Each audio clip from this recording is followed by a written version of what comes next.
Mid-2025, China is far from calm. When the CCP Politburo unexpectedly passed the Regulation on Central Decision-Making Coordination and Advisory Bodies, many assumed it was just routine bureaucracy. But in Beijing, nothing is ever just routine. Soon after, the South China Morning Post, owned by Jack Ma but still within the party's propaganda orbit, published a cryptic commentary suggesting the new rule might signal Xi Jinping's power-sharing move, or even a path to his exit. Was it a rare signal? A test from Zhongnanhai? Or the first crack in the wall of total control? Jack Ma, once crushed by the system, is now re-emerging as a political cipher. What's behind this move? Let's dive in and unpack it in today's program. Jack Ma's journey, Chinese capitalist or white-gloved operative. To understand who Jack Ma truly is, we need to trace his path, not just through the lens of a startup founder, but through a political lens. In 1994, Jack Ma wasn't a tycoon. He had no capital, no connections, just a rented apartment and a few thousand yuan pooled with friends.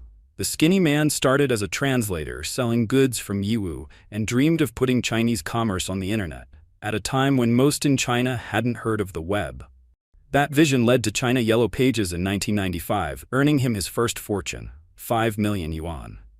What set Jack Ma apart wasn't just foresight, it was his ability to spot gaps in the system. Where bureaucracy lagged, businesses were still manual, and financial infrastructure was outdated.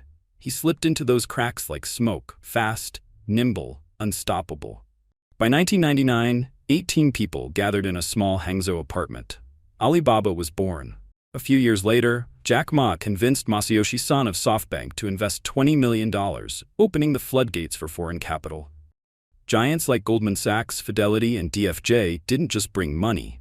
They brought modern thinking, equity structures, shareholder rights, and global strategy. But foreign capital alone didn't make Alibaba what it is. What truly set Jack Ma apart was his ability to tame two forces: global capital and domestic red power. Battles like the eBay showdown in 2003, when Taobao offered free services to small businesses, weren't just market plays, they were political campaigns.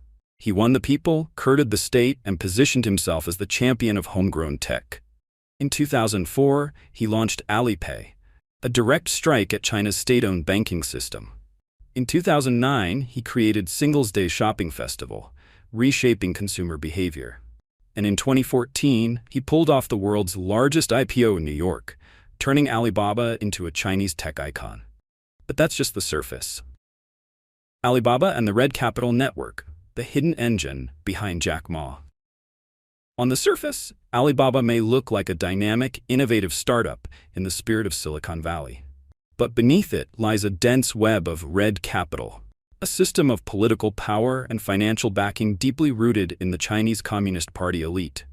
In July 2014, just after Alibaba's record-breaking IPO in New York, the New York Times ran a headline: Alibaba's IPO could be a bonanza for the scions of Chinese leaders. Jack Ma's success wasn't just good timing. It was backed by a powerful network of princeling-linked funds and state banks, a hidden architecture as intricate as a small intelligence operation. This system propelled Alibaba's rapid ascent, but also made it a growing threat in the eyes of Beijing's top leadership when the political winds shifted. Take Boyu Capital, where Ma aligned with Zhang Zhicheng, grandson of former leader Jiang Zemin. A Harvard grad and ex-Goldman Sachs banker, Jiang was more than an investor, he was a political emissary. Boyu funneled hundreds of millions into Alibaba and Ant Group via complex offshore structures, masking identities and sanitizing political ties for international exposure. Then came CITIC Capital, the stronghold of founding families. Run by Wang Jun, son of Revolutionary General Wang Zhen, CITIC was a haven for second-generation elites. CITIC didn't just invest. It opened policy doors in logistics, Kenyao, healthcare, Ali Health, and finance. Liu Lefei, son of Politburo heavyweight Liu Yunshan, also served as a key Alibaba ally through his role at CITIC Securities. Another key player, China Development Bank, CDB, the financial engine behind many of Alibaba's global deals from 2015 to 2018. But behind it were heavyweights like Chen Yuan, son of elder Chen Yun, and Xia Jinping, son of disciplined chief Xia Qikang. CDB injected billions into Alibaba's international expansion, while Chen Yun's granddaughter held a senior role at Ant Financial. Without this political access, Alibaba would never have scaled globally at such speed. New Horizon Capital, led by Wen Yunsong, son of former Premier Wen Jiabao, provided another conduit. Despite its international facade, with shareholders like Temasek, JP Morgan, and RBS, it was a princeling stronghold in disguise. It helped Alibaba design offshore vehicles and legally cloak red capital behind global legitimacy. Li Botan, son-in-law of former Politburo Standing Committee member Jia Qinglin, was also an early Alibaba investor via Beijing Zhao Wei. This is classic, family-fronted investing, common among China's elite. No need to go public. Bloodline speaks loud enough. All these funds had one thing in common. They used intricate offshore shells like Russian nesting dolls, registered in tax havens like the Cayman Islands and British Virgin Islands. This wasn't just for tax avoidance, it was to obscure real ownership beneath multiple layers, shielding it from scrutiny both inside and outside China. On paper, it might be a faceless island company, but insiders knew the names behind them: Zhang, Wen, Xia, Liu. Naturally, red capital doesn't always appear openly. Powerful families need white gloves, trusted proxies, to act on their behalf. The partnership between Jack Ma's Alibaba and Xiao Jianhua's Tomorrow Group is a textbook example.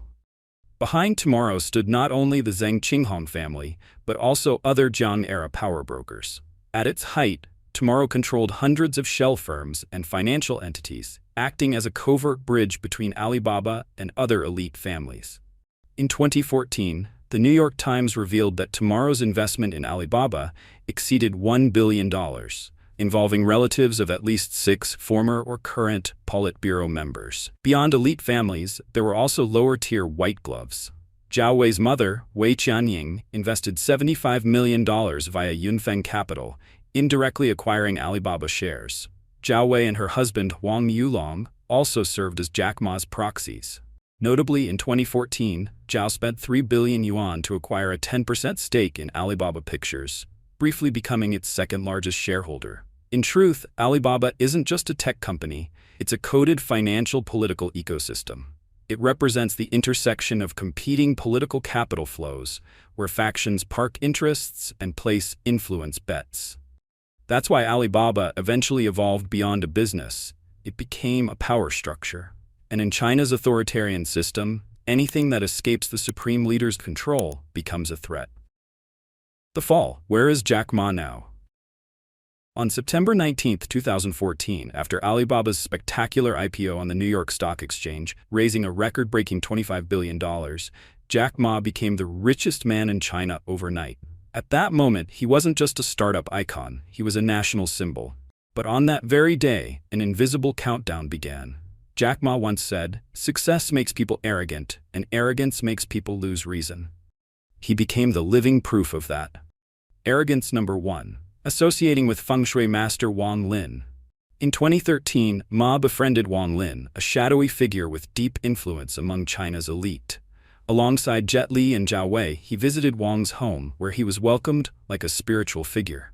In a society rooted in materialism and deeply wary of superstition, especially under a regime hypersensitive to mysticism, this was unacceptable. Soon after, Wang was exposed in a Bombshell report titled The Secret Financial Empire of Master Wang Lin, and Jack Ma began drawing suspicion. Arrogance number 2, glorifying himself through martial arts and film.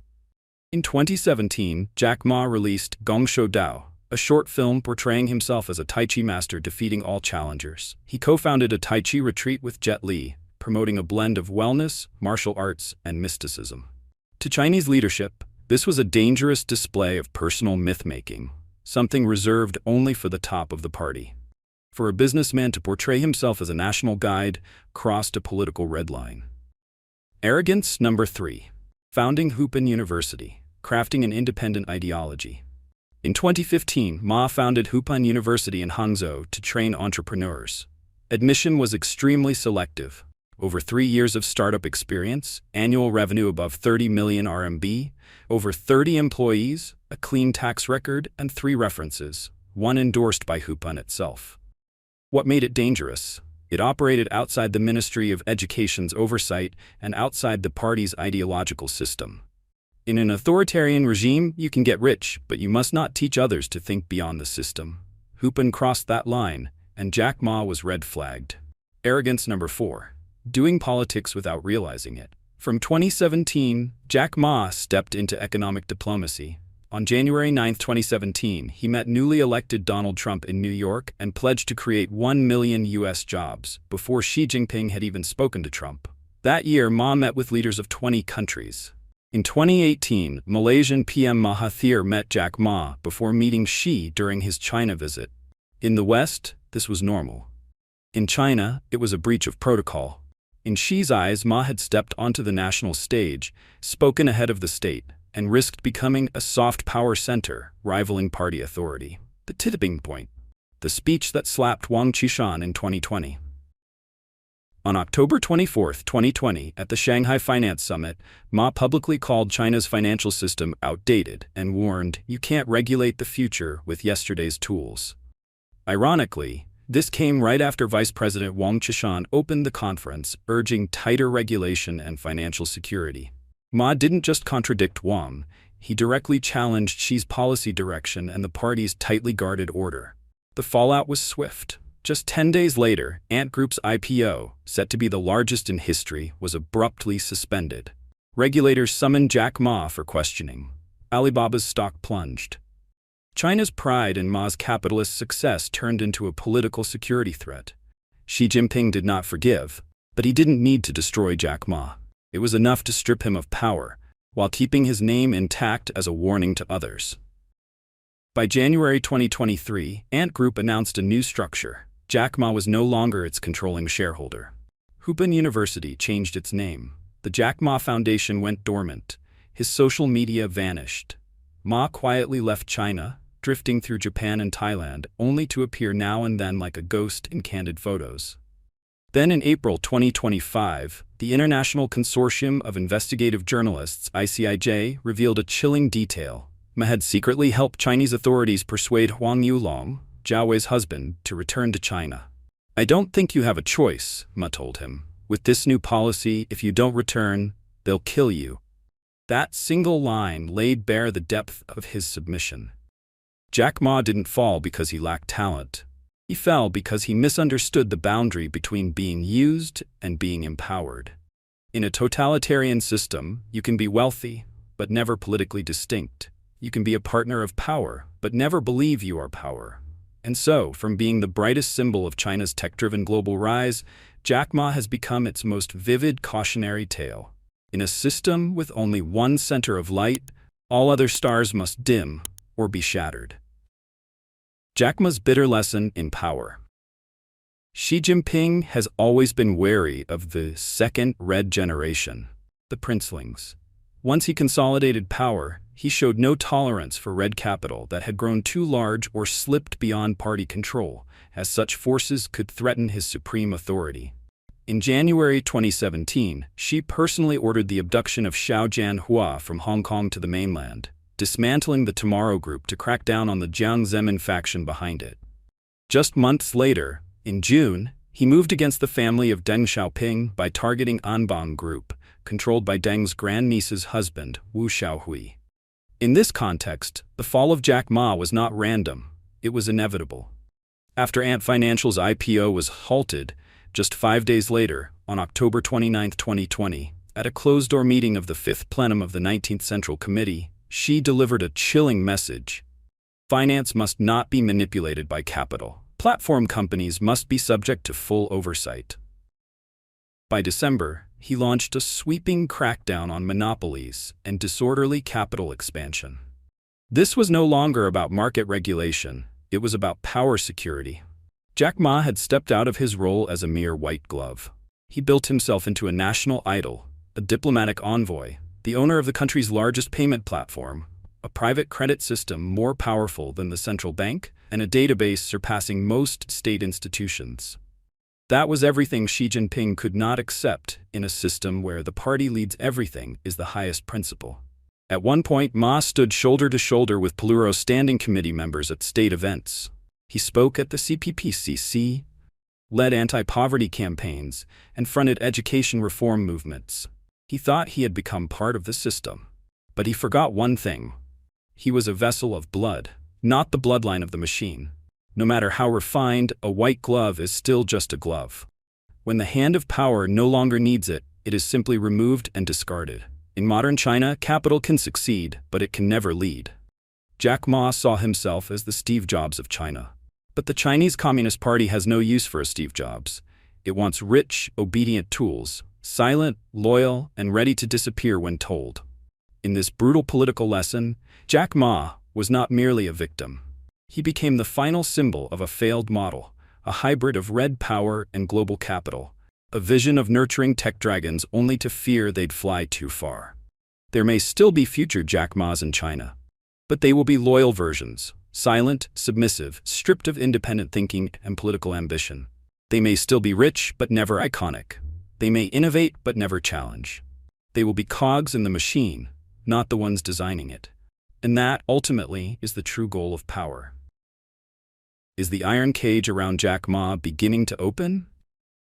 On February 17, 2025, Jack Ma made a surprise appearance at a national private enterprise conference chaired by Xi Jinping. Seated in the front row, though off-center, he gave no speech and drew no attention.